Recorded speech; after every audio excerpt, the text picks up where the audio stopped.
Nadie permite que un vecino venga a su casa con armas a dispararle a sus hijos. Nosotros no pedimos la invasión, lo juraré siempre. Fue el regreso a la patria, eso significó, pero con mucho dolor. Querían una democracia, pero una democracia con tantos muertos. Prohibido rotundamente olvidar.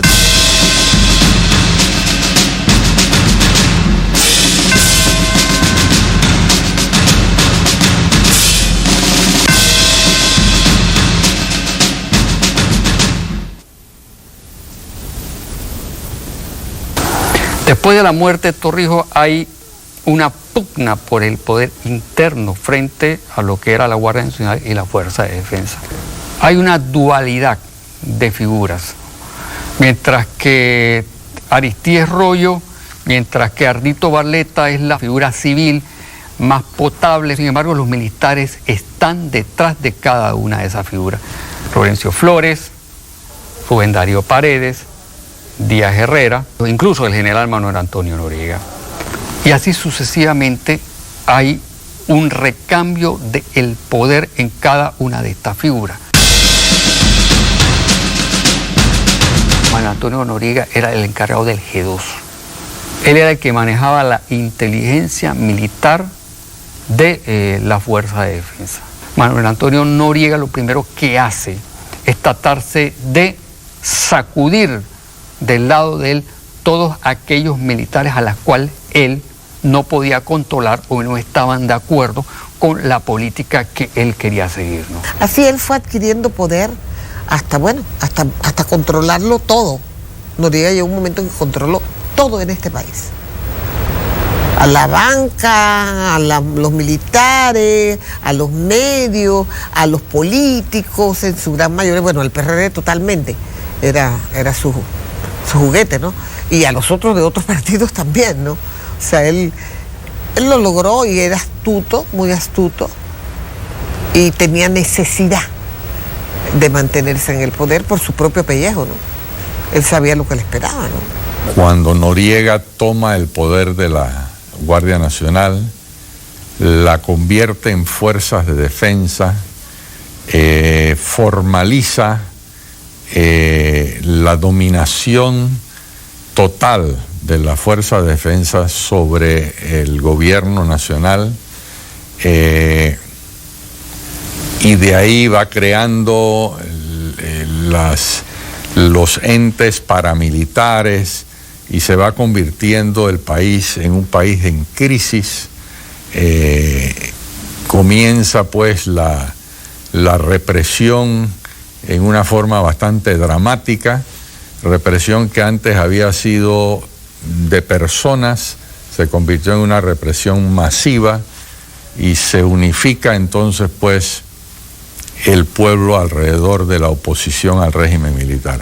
El detonante final fueron las declaraciones de Díaz Herrera. Cuando organiza él el asesinato del doctor Hugo Espadafora, lo hace cuando se va para Europa para que la culpa me cayese a mí, pues ni siquiera son capaces de fabricar un buen crimen, por así decirlo, dentro del nivel de gángster, porque no hay ninguna razón para entregar un cuerpo a unos hijos sin cabeza. Díaz Herrera repitió cosas que sabíamos y él nos confirmó cosas. Eso fue lo que pasó. Y él lo hizo porque él estaba esperando un ascenso que se le negó. Se le dio a otro y lo jubilaron, más bien. Él esperaba que se cumpliera un compromiso que se había adquirido por escrito de cómo se iban dando los ascensos dentro del Estado Mayor y le tocaba a él. Y no se cumplió con ese compromiso escrito. Y entonces él se rebela por sus propios intereses y nos empieza a decir cosas, a reiterarnos cosas horribles, como detalles de la muerte de Espadafora, cómo se dio el fraude, etcétera, etcétera. Lo que trae como consecuencia sus declaraciones es detonar a lo interno de un sector de la clase social dominante, ¿no?, la reactivación de esa clase social dominante que buscaba retomar el poder político perdido en el año de 1960.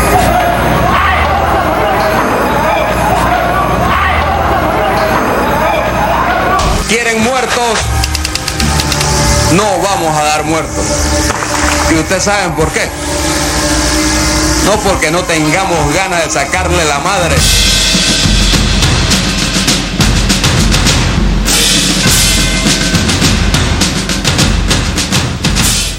La Cruzada Civilista Nacional se crea producto de un movimiento cívico que tiene sus antecedentes en la denominada Cocina, que también fue un movimiento de gremios. Obviamente, mientras los partidos políticos de oposición a la dictadura hacían su trabajo del día a día de la política partidista, a medida que avanzaba la lucha contra la dictadura, los gremios o lo que hoy se denomina la sociedad civil buscaba también su espacio para dar la lucha contra la dictadura sin necesidad de involucrarse con los partidos políticos. Y en virtud de ello, pues surge este gran movimiento, esta gesta denominada Cruzada Civilista, que aglutina clubes cívicos, Iglesia Católica, Cámara de Comercio, gremios empresariales, etcétera. Dime pueblo, ¿quién te obliga? ¿Quién puede obligarme a callar? Habla pueblo, habla, tuyo es el mañana. Habla y no permitas que roben tu palabra. Fue una revolución, aquí se dio una revolución de pañuelos blancos. Un despertar del pueblo contra la dictadura. Eran las grandes marchas, las marchas blancas, los pañuelos blancos, las camisas blancas, las señoras vestidas de blanco aún a pesar de los aguaceros. Fue una lucha pacífica. Eso era lo que yo creo que confundía más a la Fuerza de Defensa, pues no tenían motivo para atacar.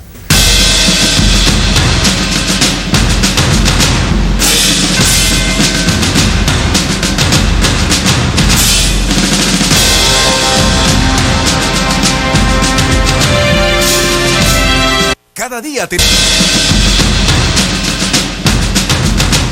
Suspender las garantías constitucionales fue un eslabón de una cadena de hechos. Habían cerrado medios de comunicación social. Previo al cierre de los medios, habían puesto censores, habían exiliado gente, habían forzado gente con carcelazos, habían hecho cuanto desmanes puede ocurrir en un sistema autoritario. Me acuerdo yo la primera vez que atacaron los batallones de la Dignidad y la Fuerza de Defensa fue el emisor de Mayín Correa en la Vía España. Y ahí fue donde trataron de corretear la Cruzada Civilista y no pudieron hacerlo, no la desbarataron nunca. Fue muy cerrada la lucha y muy digna. Estábamos cerca del punto de quiebre. La gente, la población civil, para no hablar de la parte político-partidista, ya no solamente le había perdido el respeto a la dictadura, sino que también le estaba perdiendo el miedo a los militares. Y es por eso que yo lamento que la invasión llegara, porque estábamos templando nuestro ser nacional poco a poco. Y a medida que avanzábamos, curioso, y eso lo podrán dar testimonio otros también, cada vez que uno salía a las calles, había gente que había cruzado la acera, es decir, gente que apoyaba la dictadura en los 21 años y que cruzaron la acera para la lucha civilista contra la dictadura. No me queda otra alternativa que separar al general Noriega de su alto cargo y se encargue de la jefatura de la institución el actual jefe de Estado Mayor, coronel Marcos Justine. El mensaje es que ni Justine ni ninguno de nosotros va a coger la comandancia, se va él primero. Eso es todo. Nosotros lo teníamos armado, para que él se nos adelantó y se tiró sin paracaídas. Para mí el presidente del Valle era tremendo presidente, inclusive en varias ocasiones él le pidió a general Noriega que se retirara en mi presencia y de otros oficiales, que se retirara, que estaba sintiéndose presionado por los norteamericanos y que le recomendaba por el bien del país, el bien de la institución, y Noriega simplemente se quedaba callado, pero sin embargo cuando íbamos de regreso al cuartel hablaba de una forma sarcástica, como de burla, en son de burla contra del Valle. Un grupo de oficiales como Quesada, Baldomero, Macea, Serrano, Zamudio y otros más estaban conspirando y se acercaron a mí precisamente para tumbar a Noriega, porque estábamos sufriendo en carne viva la presión nacional e internacional sobre las situaciones de la Fuerza de Defensa, de las cuales muchos de nosotros, o la mayoría de nosotros los que estamos en la institución, no estábamos de acuerdo. No había tal unidad monolítica. A medida que la crisis se fue profundizando, los desmanes del dictador cada vez eran más evidentes. Los temas de narcotráfico, los temas de violaciones de derechos humanos, cada vez eran más y más y más. ¿Y entonces qué ocurre? A veces nos olvidamos que esto ocurrió hace 20 años. Hace 20 años éramos 2 millones y tantos habitantes. Si seguimos siendo un país de poca población, imagínense hace 20 años. En algún momento, familiares de militares quedaron presos por la lucha civilista. En algún momento, familiares de miembros del PRD quedaron presos. En algún momento, amigos, vecinos. O sea, cada vez el círculo se le cerraba más.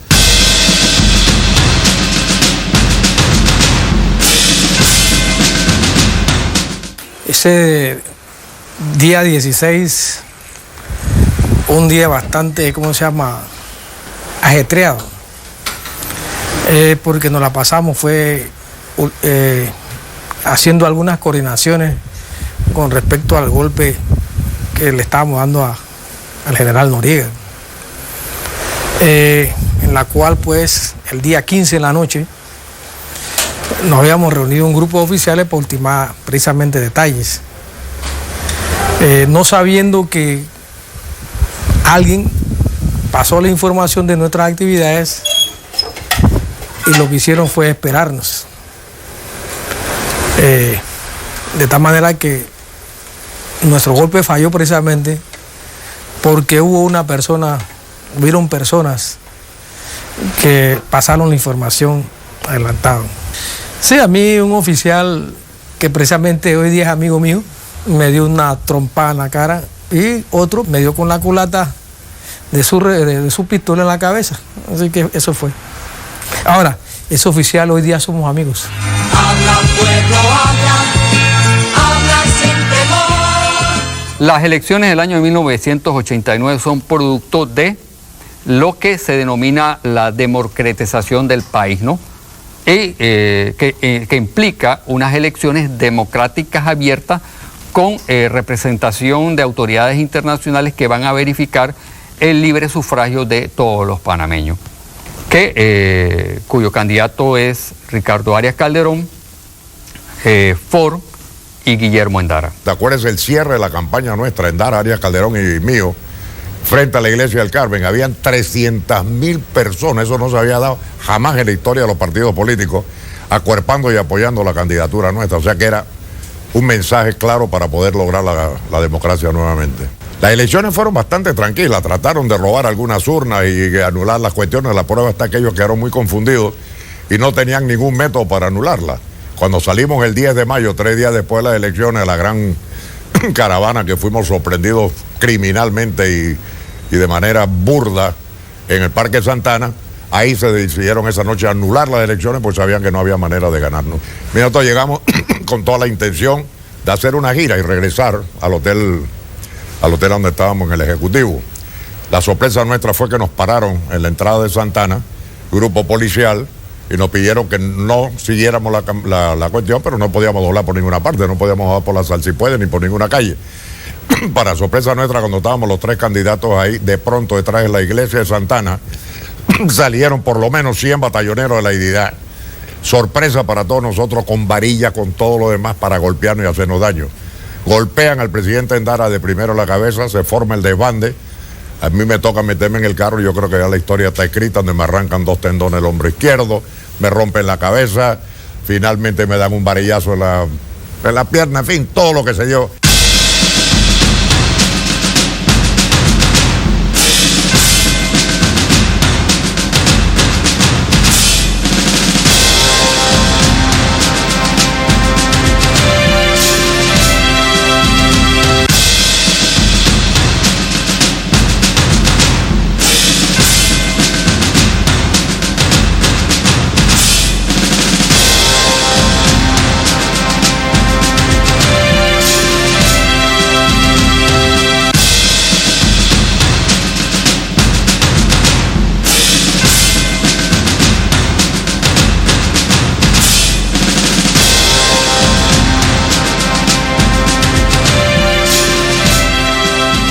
todavía el sector de los militares no comprende o no entiende que tiene que dejar la dirección del Estado. Entonces, estos civiles, estos 3 civiles, se convierten entonces en figuras atractivas al conjunto de la sociedad panameña porque representan primero intereses bien concretos de determinado sector económicamente poderoso de la sociedad y arrastran otra vez a los sectores populares por circunstancias muy particulares. Una, la fuerza de defensa desprestigiada, la figura de los militares desprestigiados vinculados al narcotráfico, vinculados al lavado de dinero. Entonces, ellos ganan las elecciones, pero obviamente hay un fraude electoral que posteriormente es reconocido por el Tribunal Electoral. Le digo a los norteamericanos, a Elliot Abrams, que no me siga amenazando, porque no le tengo miedo a la muerte. Saquen la mano de Panamá, saquen la mano de Panamá, saquen la mano de Panamá, saquen la mano de Panamá, saquen la mano de Panamá, saquen la mano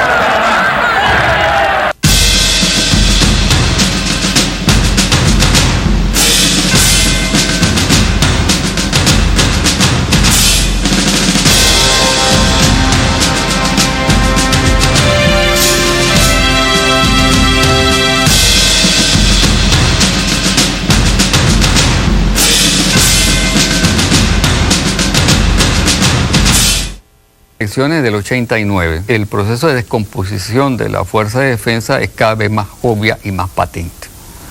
Asume la dirección del Estado el licenciado Rodríguez, pero fracasa, pues. Fracasa. ¿Por qué fracasa? Porque no hay el apoyo popular, no hay la coherencia interna de la Fuerza de Defensa, no hay la credibilidad de la sociedad panameña. Los Estados Unidos le van quitando el apoyo, no tienen el apoyo internacional. Cosa curiosa, el apoyo internacional que tenía Torrijos no es el mismo apoyo internacional que tenía Rodríguez en esa fase política. O sea, hay un desgaste total. Los Estados Unidos dicen, bueno, aquí vamos a aplicar ya las sanciones más drásticas. Una, cerrar todos los bancos. Vamos a cerrar la banca para estrangular al Estado panameño, ¿no? Vamos a dejar de negociar económicamente con nuestras empresas, con las empresas, con el Estado panameño. ¿Qué es lo que trae como consecuencia eso? Que el ciudadano común ve que ya para lograr una estabilidad económica los militares se tienen que ir. Y no importa que venga quien vengan los Estados Unidos, venga quien venga y asuma la presencia, pero ya esto no puede seguir. Entonces, las sanciones económicas son parte de una política que se planificó para llegar a la invasión del 20 de diciembre.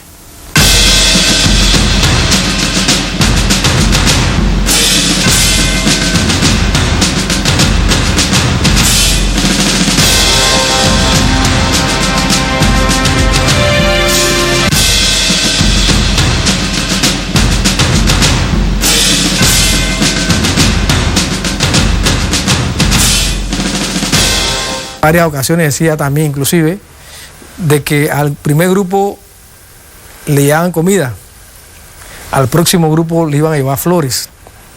Es decir, ya él estaba alertado, titubeó y ahí pagó las consecuencias. Lo tenía prácticamente apuntado a la cabeza y simplemente lo único que los Estados Unidos tenían que hacer es bajar los helicópteros y desembarcar todas sus tropas, barrer a los machos de monte y agarraban al general Manuel Antonio Noriega y se acabó el problema.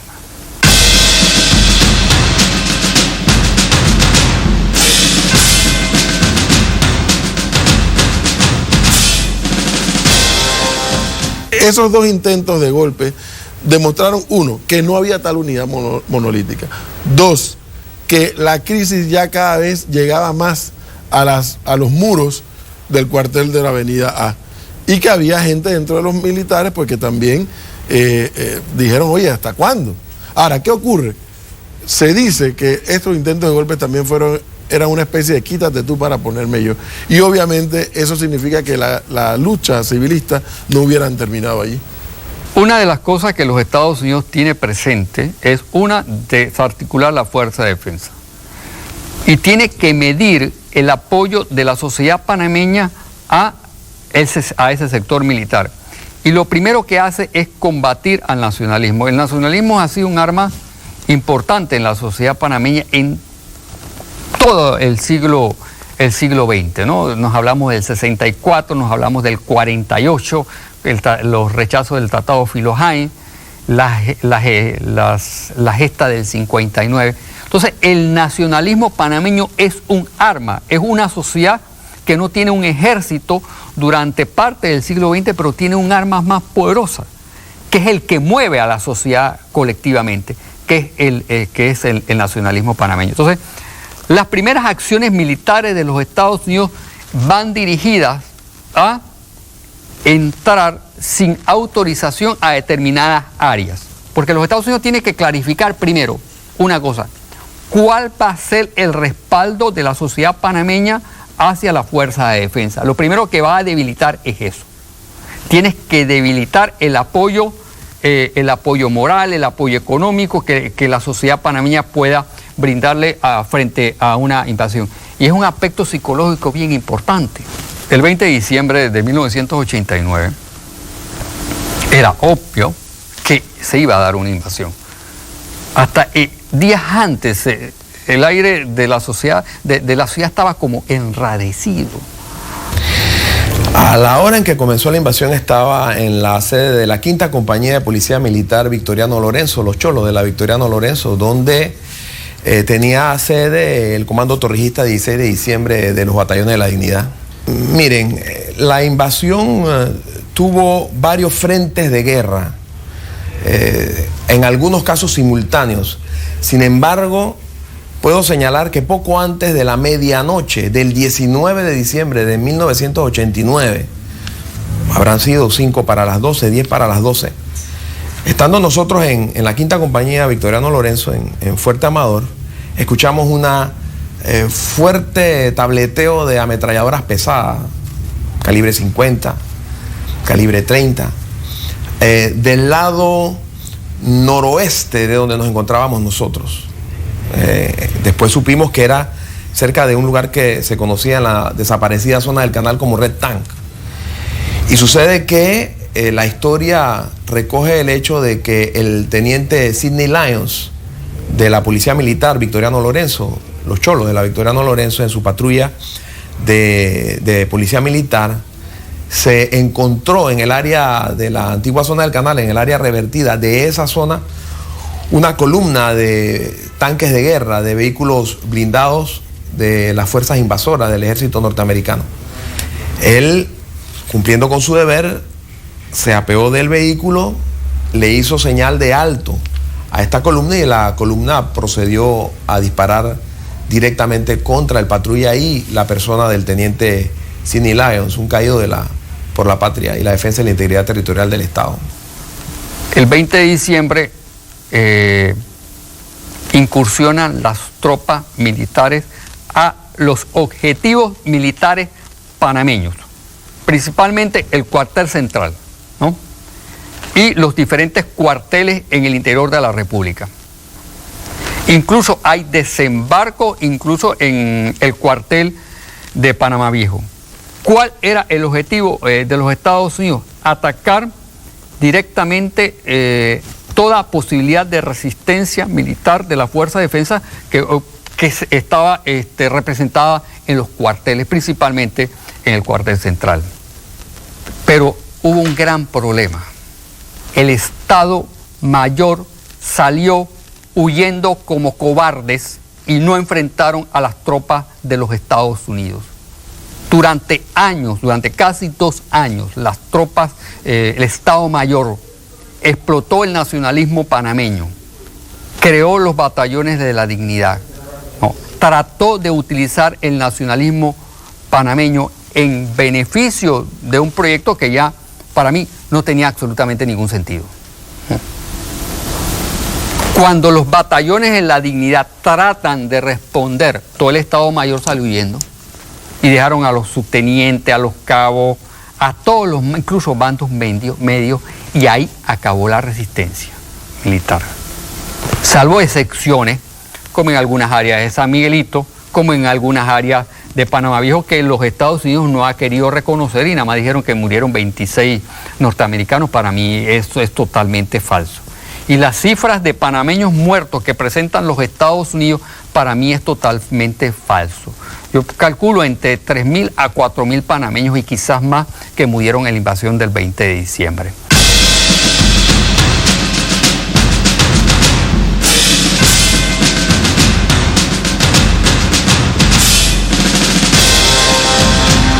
Cada día tenemos... Yo oí el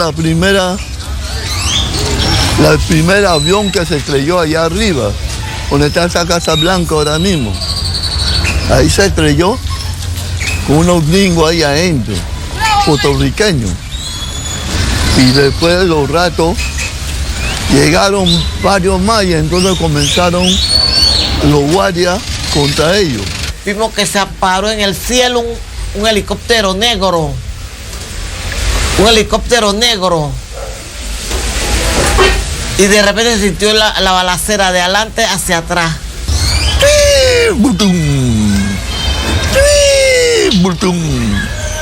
Luego comenzaron las ametralladoras. Y todo el mundo tirando del piso. Un sonido como increíble. Un sonido que... ¡Bum! Y entonces cuando caía era como que se movía la casa. Digo, una mamá que de repente sabía que iba a caer en la casa y me iba a morir.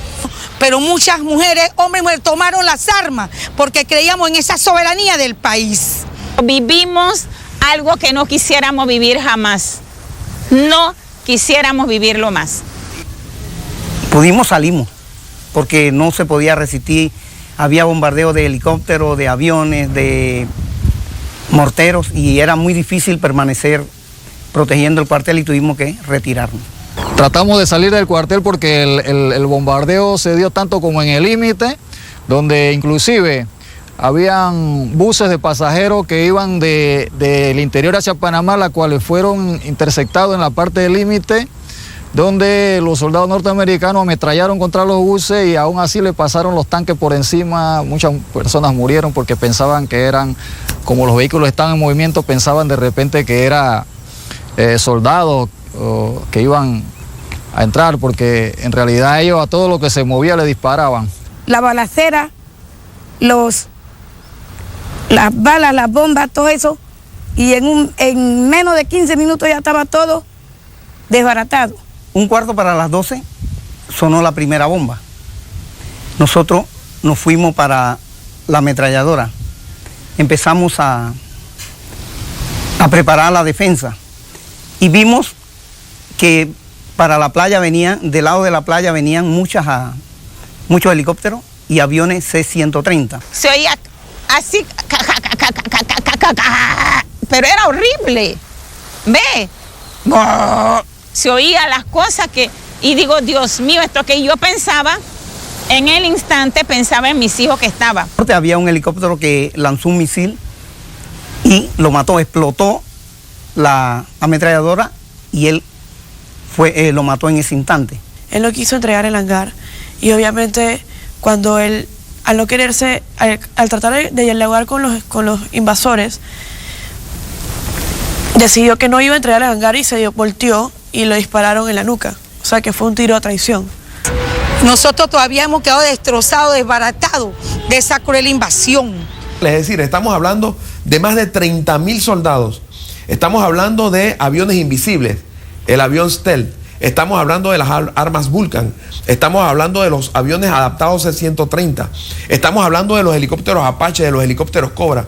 Estamos hablando de los tanques de guerra Sheridan, Sherman, lo último en tecnología bélica, para venir a invadir un país de 3 millones de habitantes, donde había alrededor de 10.000 miembros de la Fuerza de Defensa y había alrededor de 3.000 voluntarios patriotas, los batallones de la Dignidad y del Comando Patriótico de Coordinación de la Brigada de la Dignidad.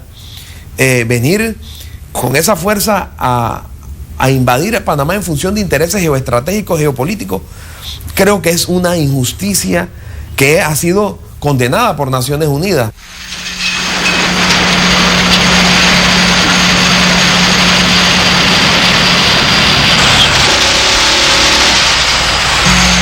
Atención, atención, atención. ¿Por qué ustedes siguen resistiendo lo inevitable? Su resistencia es sublime. Sus vidas están siendo sacrificadas. El gobierno post-invasión tomó posesión el 19 de diciembre de 1989 en la base militar norteamericana de Clayton, cosa que también me parece un contrasentido. Tomar posesión en una base militar extranjera, bajo la bandera extranjera, un día antes de la operación militar, bajo la protección de esa base militar norteamericana, para luego desatar la invasión, pues me parece un hecho que desdice un poco de la convicción que tenemos de resolver las cosas políticamente y de evitar una masacre como la que se dio. Mira, la invasión fue para nosotros algo inesperado y totalmente desconocido. El día 19 de diciembre, a las 6:30 de la mañana más o menos, y eso lo he puesto en un libro mío firmado por mí, que lo he jurado ante Dios, ante mis padres y ante el país. 6:30 de la mañana recibo debajo de la puerta una nota de la jefe de la sección política de la Embajada Americana. Me dice: esta noche están el presidente Endara Arias Calderón y tú invitados a una cena en Howard, la base aérea de Estados Unidos. Estoy segura que no van a querer faltar. No le di mayor importancia. La primera sospecha fue cuando llegamos a Howard, que le dijeron al chofer de Ricardo Arias Calderón que si fuera, que no dejaran, que ellos nos llevarían después a Panamá. Para hacerte la historia corta, a las 6 en punto llegamos y nos sentamos a la mesa a cenar, y el jefe de la embajada que estaba encargado de negocios, el señor Bushnell, John Bushnell, a las 6:40, pues yo cogí mi reloj y me fijé, digo: señores, la hora H es la 1 AM. Yo, con mi carácter, mi manera de ser, le dije: John, ¿qué estás hablando? ¿La hora qué? La hora H, invasión. Te puedes imaginar. Quedamos fríos, no podemos comunicarnos con nadie, y nos dijeron: señor, ustedes tienen dos opciones: asumir la responsabilidad que el pueblo panameño le confió para dirigir este país en democracia, o ustedes a la 1 de la mañana cogen su carro y se van para Panamá y no hay ningún problema. Nos reunimos en una esquina, se nos salieron las lágrimas en Endara Arias Calderón y a mí, imagínate tú la responsabilidad, y dijimos: vamos a aceptar el reto que Dios nos está poniendo. Panamá merece este reto para nosotros. Y ahí lo aceptamos, nos juramentamos en Fort Clayton, y de ahí comenzó pues el proceso de integración poco a poco para allá, porque estaban destruyendo todo, ¿no? Yo pienso que hay algo que se llama comodidad, ¿no? Y sentarte en una base militar donde esas bases militares han sido utilizadas para reprimir a todos los pueblos de Latinoamérica, perdone, yo nunca estaré de acuerdo. Donde esas bases militares se prepararon soldados que dispararon contra los institutores en 1964, que asesinaron a Canio Rosemena. Esas mismas bases militares, no. Y de la misma base que se invadió a Panamá. No estoy de acuerdo. Yo creo que jamás estaré de acuerdo.